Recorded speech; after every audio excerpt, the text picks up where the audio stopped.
are going to start our first chapter of class 9, that is number system. आज बेटा हम number system start करेंगे. So number system means numbers के बारे में हमें बात करनी है. तो सबसे पहले हम नंबर्स को समझ लेते हैं कि नंबर्स क्या क्या होते हैं, कौन कौन से होते हैं, किस तरीके से एक दूसरे से कनेक्टेड होते हैं, वो सारी चीज़ें हम समझ लेते हैं. सो स्टार्टिंग जो होती है बेटा हमारी वो होती है नेचुरल नंबर्स. स्टार्टिंग हमारी होती है नेचुरल नंबर्स से. और वो नेचुरल नंबर्स क्या होते हैं बेटा, जो भी हमारे काउंटिंग नंबर्स हैं उन सभी को हम क्या बोलते हैं, natural numbers. So that is 1 2 3 4 and so on. Counting जो है किसी भी चीज़ को अगर हमें काउंट करना है, हमारे पास कुछ ऑब्जेक्ट्स रखे हैं, हमें काउंट करना है, तो हम कहाँ से स्टार्ट करते हैं हमारी काउंटिंग को, 1 से. 1 2 3 4 एंड सो. सो 1 से स्टार्ट होने वाली जो हमारी सीरीज होती है उसे हम क्या बोलते हैं बेटा, number system. That is the counting numbers are natural numbers. ठीक है बेटा. नेक्स्ट है हमारा होल नंबर. होल नंबर्स क्या होते हैं बेटा, नेचुरल नंबर्स आ गए, लेकिन धीरे धीरे ऐसा हुआ कि जब हम इनको यूज़ करने लगे, तो मान लीजिए कि मेरे पास कोई 3 चीज़ें हैं और वो तीनों की तीनों चीज़ें मैंने आपको दे दी, तो मेरे पास क्या बचा, कुछ भी नहीं. तो ये जो कुछ भी नहीं वाली चीज़ है, इसको मैथ्स में रिप्रेजेंट करने की ज़रूरत पड़ी कि मैथ्स में हम इसको कैसे लिखेंगे. तो उसके लिए ज़ीरो की इन्वेंशन हुई कि ज़ीरो को हम यूज़ करें. पीछे तो ये चलता ही जा रहा है, पीछे तो जगह है नहीं, तो हमने इसको कहाँ रख दिया, स्टार्टिंग में. तो 0 1 2 3 4 एंड सो. नेचुरल नंबर्स तो है ही सारे, अगर उनमें हमने ज़ीरो को भी ऐड कर दिया तो वो क्या बन जाते हैं, हमारे होल नंबर. ठीक है बेटा. Next is integers. इंटीजर्स बेटा ज़ीरो भी होगा, पॉजिटिव नंबर्स भी होंगे, साथ में नेगेटिव नंबर्स भी होंगे. तो ऐसी कोई भी सीरीज है, ये ध्यान रखना कि इंटीजर मीन्स कंप्लीट वैल्यू होनी चाहिए, चाहे वो पॉजिटिव हो चाहे नेगेटिव हो, लेकिन होना कंप्लीट चाहिए. फ्रैक्शन में नहीं होना चाहिए, डेसिमल में भी नहीं होना चाहिए. तो ऐसे नंबर्स को बेटा हम क्या बोलते हैं, इंटीजर्स. ठीक है. उसके बाद रैशनल नंबर.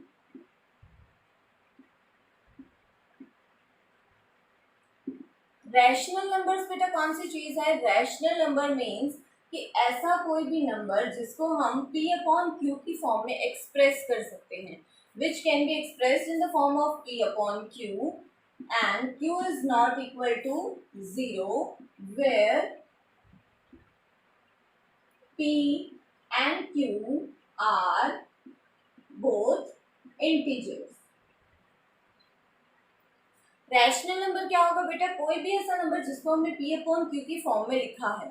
q जो है वो कभी भी हमारा 0 नहीं हो सकता है, और p और q कोई भी दोनों इंटीजर्स. अब कुछ के मन में ये सवाल आता है कि क्या p 0 हो सकता है, बिल्कुल हो सकता है. p के लिए हमने कोई कंडीशन नहीं दी, p इज एन इंटीजर और इंटीजर में 0 इंक्लूडेड है, तो p 0 वैल्यू कंटेन कर सकता है. लेकिन q के बारे में हमने स्पेसिफाई कर दिया है कि q इंटीजर है लेकिन q 0 नहीं हो सकता. दैट मीन्स q 0 नहीं होगा, p की वैल्यू कोई भी हो सकती है. ठीक है बेटा. Next irrational number. Next is irrational number. ठीक है. इरेशनल नंबर क्या होता है बेटा, जनरली जो हमारी एक डेफिनेशन आती है कि जो नंबर रैशनल नहीं है उन्हें हम क्या बोलते हैं, irrational, which are not rational. The numbers which are not rational. लेकिन अगर हम इसकी एक्चुअल जो डेफिनेशन है उसकी बात करें, तो एक्चुअल डेफिनेशन इसकी जो कहती है वो क्या कहती है, अगर कोई भी number non terminating and non repeating है, अगर कोई भी नंबर बेटा नॉन टर्मिनेटिंग और नॉन रिपीटिंग है, तो वो नंबर कैसा हो जाएगा, इरेशनल नंबर.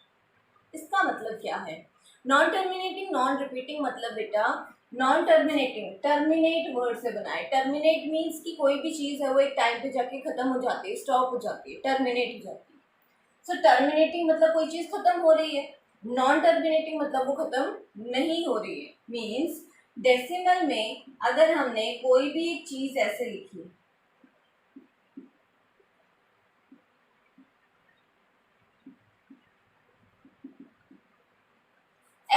कोई भी चीज़ लिखी है, आगे मैंने लगा दिया डॉट डॉट डॉट डॉट। इसका मतलब क्या है कि ये चीज़ बेटा कभी भी जाके ख़त्म नहीं हो रही है। यहाँ 321351042 एंड सो ऑन, चलते जा रही है चलते जा रही है चलते जा रही है, आगे कुछ ना कुछ आता जाएगा। ये सीरीज जो है वो कभी ख़त्म नहीं होगी। दैट मीन्स कि ये कैसी है बेटा, नॉन टर्मिनेटिंग सीरीज। ठीक है, नेक्स्ट क्लियर हो रहा है। नॉन रिपीटिंग, रिपीट मीन्स कि कोई एक चीज़ जो है वो बार बार आती जाए। अब कह रहे हैं नॉन रिपीटिंग, तो बार बार नहीं आनी चाहिए।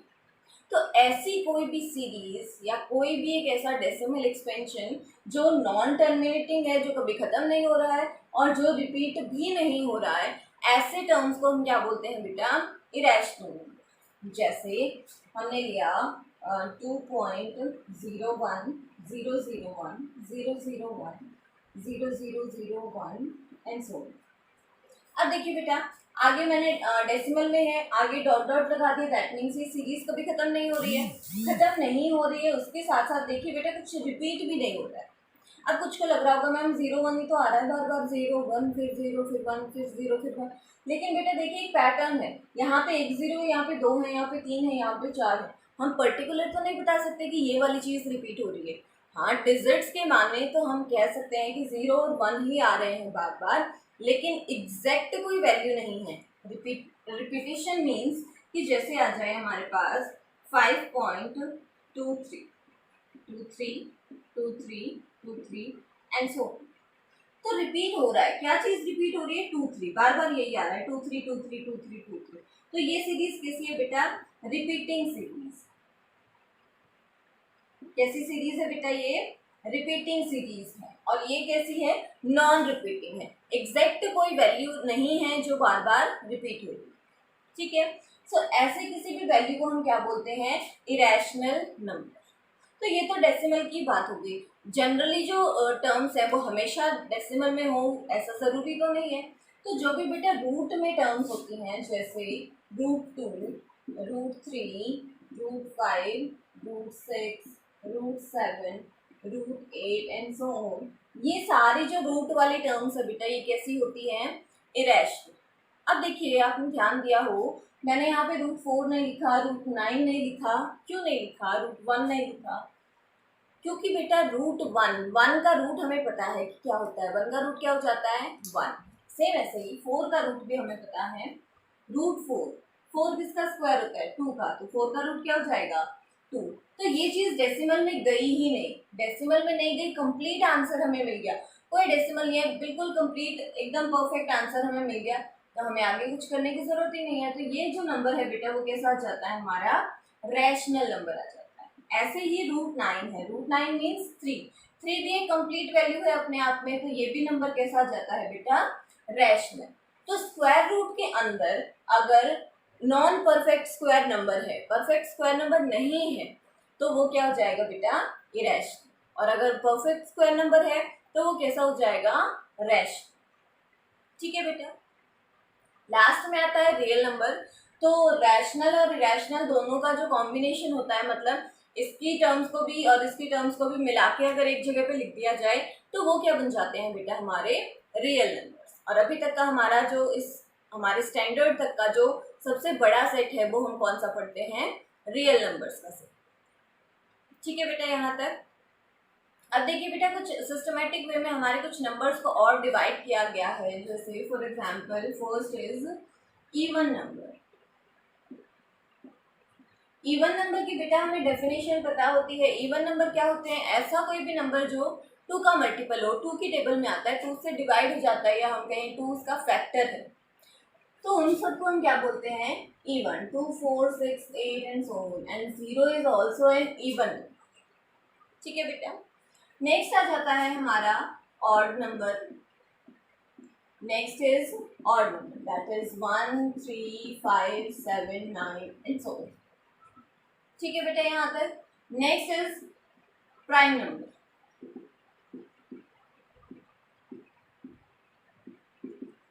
प्राइम नंबर क्या होते हैं बेटा, प्राइम नंबर वो होते हैं जिनमें जो नंबर ऑफ फैक्टर्स हैं वो सिर्फ 2 ही होते हैं। कोई भी एक ऐसा नंबर जिनके 2 फैक्टर होते हैं, एक 1 और एक वो नंबर खुद इटसेल्फ, तो उन नंबर्स को हम क्या बोलते हैं बेटा, prime number. That is 2 3, 5, 7, 11, 13 and so on. इनके देखिए बेटा 2 है, 2 के कितने फैक्टर होते हैं? एक तो ये 1 से डिवाइड होता है और एक 2 से, 3 1 से और 3 से, 5 1 से और 5 से, 7 1 और 5 से, तो सॉरी 7 1 और 7 से। तो बेटा क्या बताना चाह रहा है ये हमें कि कोई भी एक ऐसा नंबर जो या तो खुद से ही डिवाइड होगा या फिर 1 से डिवाइड होगा। तो इसके दो ही फैक्टर होते हैं, 1 एंड इट्सेल्फ। तो ऐसे नंबर्स को हम क्या बोलते हैं बेटा? Prime numbers. ठीक है, नेक्स्ट कंपोजिट नंबर। नेक्स्ट क्या है बेटा हमारा? Composite number. कंपोजिट नंबर कौन से होते हैं? प्राइम में हमें कहा गया कि जिनके दो फैक्टर होते हैं वो प्राइम नंबर होते हैं। कंपोजिट की डेफिनेशन क्या कहती है? कि जिनके दो से ज्यादा फैक्टर होते हैं, मीन्स जो बच गए हैं वो, जैसे 4 6 8 9 10 12 14 15 16 एंड सो ऑन। जिनके बेटा दो से ज्यादा फैक्टर होते हैं उन्हें हम क्या बोलते हैं? Composite numbers. ठीक है, उसके बाद प्राइम नंबर्स में हमसे एक और चीज पूछ ली जाती है, इवन प्राइम।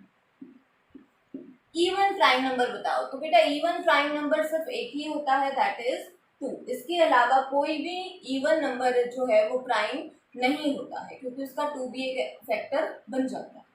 ठीक है बेटा, तो इवन प्राइम अगर पूछे तो वो इकलौता एक ही नंबर होता है हमारे पास, जो कि 2।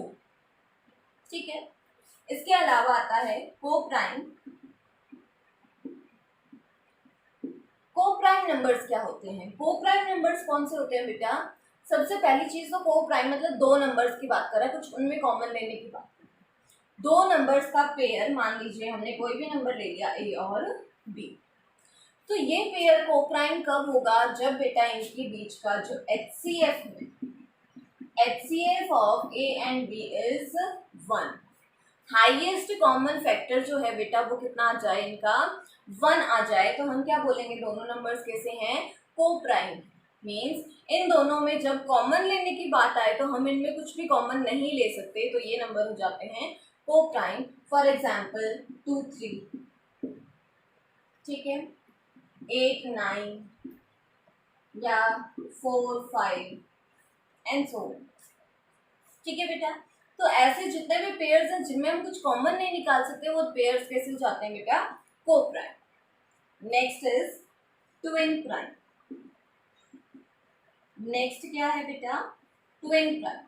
अगेन यहाँ पे भी दो ही नंबर्स का पेयर होता है, हमने लिए ए और बी। ए और बी का पेयर ट्विन प्राइम कब कहलाता है? जब a and b both are prime numbers. इस कंडीशन में ऊपर वाले में देखिए बेटा, को प्राइम में हमने कहा कि दोनों नंबर कुछ भी हो सकते हैं, बस उनका हाईएस्ट कॉमन फैक्टर बनाना चाहिए। ट्विन प्राइम में हम क्या कह रहे हैं कि दोनों के दोनों ही नंबर बेटा कैसे होने चाहिए? प्राइम होने चाहिए। दोनों नंबर पहले तो प्राइम होने चाहिए। उसके बाद जो सेकेंड कंडीशन है वो है कि ए और बी के बीच का जो गैप है वो कितने का होना चाहिए? 2 का होना चाहिए। दैट मीन्स जो हमारे पेयर बनते हैं किस तरीके से बनते हैं, जैसे 3 और 5। 3 प्राइम नंबर है, 5 भी प्राइम नंबर है, और दोनों के बीच में गैप कितने का है? 2। 5 7, 5 is a prime number, 7 is also a prime number, और दोनों के बीच में गैप कितने का है बेटा? 2 का। 11 30, दोनों प्राइम है, दोनों के बीच में गैप भी 2 का। ठीक है बेटा, लास्ट है एक ट्रिपलेट प्राइम।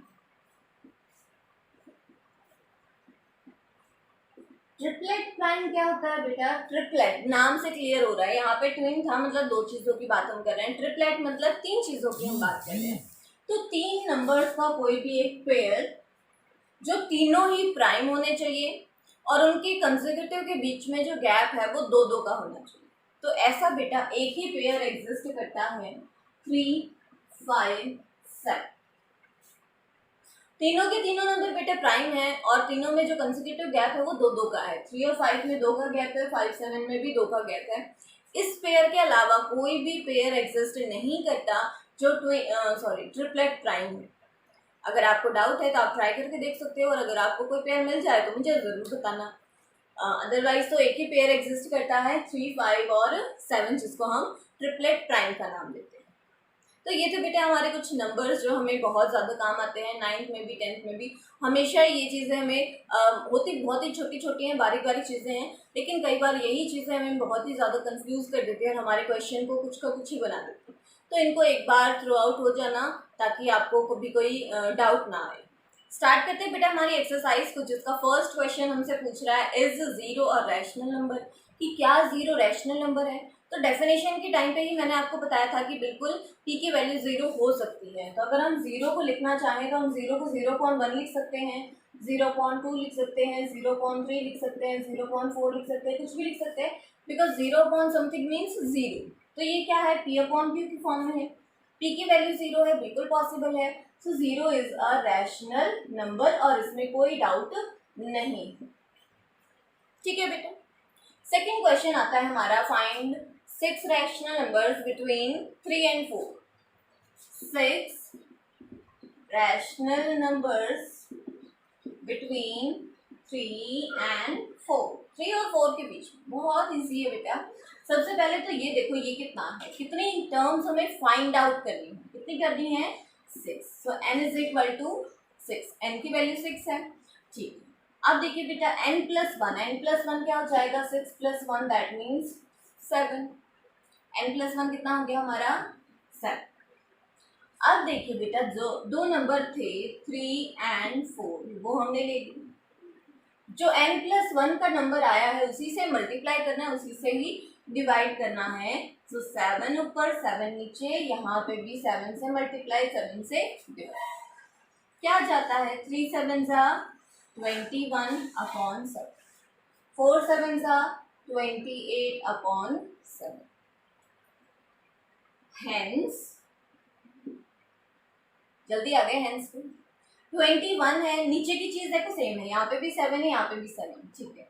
ऊपर 21 है, वहाँ पे 28 है, इनके बीच में बहुत सारी टर्म्स रह गई, वो हम नोट कर लेंगे। 21 के बाद क्या आता है, 22/7, 23/7, 24/7, 25/7, 26/7, 27/7, नेक्स्ट इज 28/7 जो कि ऑलरेडी गिवन है। So these are required rational numbers। ठीक है बेटा, क्वेश्चन स्टार्ट होने से पहले ही खत्म हो गया और आई थिंक आप लोगों को भी बहुत ही इजी लगा होगा। नेक्स्ट है बेटा, जिसमें हमें बोल रहा है 3/5 और 4/5 के बीच में रैशनल नंबर्स निकालो, और कितने निकालने हैं, 5। दैट मीन्स n जो है वो हमारा कितना आ गया, 5। n प्लस 1 कितना हो जाएगा, 5 + 1 दैट इज 6। काम शुरू करते हैं, 3/5 इंटू में 6/6 एंड 4/5 इंटू 6/6। एक बार इस टर्म को 6 से मल्टीप्लाई डिवाइड किया, एक बार इसको। 3 6 18, 5 6 30, 4 6 24, 5 6 30।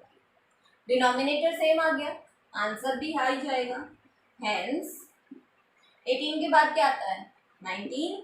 सो 19/30, 20/30, 21/30, 22/30, 23/30, 24 ऑलरेडी है, इतना ही बहुत है।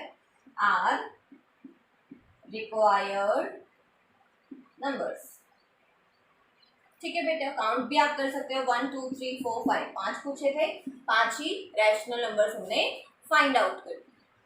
ठीक है बेटा, इसी के साथ एक और इसी टाइप का क्वेश्चन आता है जो हमें एनसीईआरटी की बुक में नहीं गिवन है, वो भी मैं आपको करा देती हूँ। जैसे हमें बोल दिया जाए 2/3 and 3/4, इनके बीच में 4 नंबर निकालो। ठीक है, तो सबसे पहली चीज देखिए, हम तो n मानते हैं, n कितना आ जाएगा हमारा 4, और n + 1 इज 4 + 1 दैट इज 5। लेकिन बेटा देखिए, अभी तक जो हमने किया, या तो डिनोमिनेटर था नहीं और था तो दोनों में सेम था। अब देखिए दोनों में डिनोमिनेटर है जो डिफरेंट है। एलसीएम ही लेना आता है, वही ले लेंगे। 3 4 12, 4 2 8 एंड 3 3 9। तो तो जो हमारे नंबर बन के तैयार हुए हैं वो आ गए 8/12 एंड 9/12। बेस आ गया सेम, डिनोमिनेटर सेम है। अब मल्टीप्लाई कर देंगे 5 से, क्या आ जाएगा 5/5, 5/5, 8 5 जा 40, 12 5 जा 60, 9 5 जा 45, 12 5 जा 60। 40 के बाद क्या आता है बेटा 41, 42, 43, 44। आप चाहो तो जो कैंसिल हो रहे हैं उन्हें कैंसिल भी कर सकते हो, अदरवाइज आप ऐसे भी छोड़ सकते हो, कोई प्रॉब्लम नहीं है। सो ये 4 आ गए बेटा हमारे रिक्वायर्ड नंबर्स। ठीक है, नेक्स्ट जो हमारा क्वेश्चन है वो ट्रू फॉल्स है। First is every natural number is a whole number. हर एक नेचुरल नंबर होल नंबर होता है, बिल्कुल होता है। कोई भी आप नेचुरल नंबर उठा के देख लो वो होल नंबर होता है, क्योंकि होल नंबर का सेट जो है वो बड़ा होता है, एक एलिमेंट उसमें एक्स्ट्रा होता है जो कि 0 है। सो नेचुरल नंबर जो है वो सारे होल नंबर होते हैं। लेकिन अगर हमसे रिवर्स पूछा जाए कि क्या सारे होल नंबर नेचुरल नंबर होते हैं, तो हमारा आंसर होगा नहीं, सारे जो होल नंबर हैं वो नेचुरल नंबर नहीं होते। तो हमारा जो आंसर है वो ट्रू है। Second is every integer is a whole number. क्या सारे इंटीजर होल नंबर हैं? बिल्कुल नहीं है। इंटीजर में नेगेटिव टर्म्स को भी हम इंक्लूड करते हैं, जबकि होल नंबर में नेगेटिव टर्म्स इंक्लूडेड नहीं होती। Last is every rational number is a whole number. हर एक रैशनल नंबर होल नंबर होता है? बिल्कुल नहीं होता है। रैशनल नंबर इज P/Q की फॉर्म, मतलब फ्रैक्शनल टर्म्स को भी इंक्लूड करता है, जबकि होल नंबर में हमने किसी भी फ्रैक्शनल टर्म को इंक्लूड नहीं किया है। सो हर एक रैशनल नंबर भी होल नंबर नहीं होता। ठीक है बेटा, इसी के साथ हमारी जो एक्सरसाइज है वो खत्म हो जाती है। आगे का हम नेक्स्ट क्लास में कंटिन्यू करेंगे, तब तक आप इसको अच्छे से तैयार कर लीजिए। So stay safe, stay healthy, keep learning and thank you so much for watching.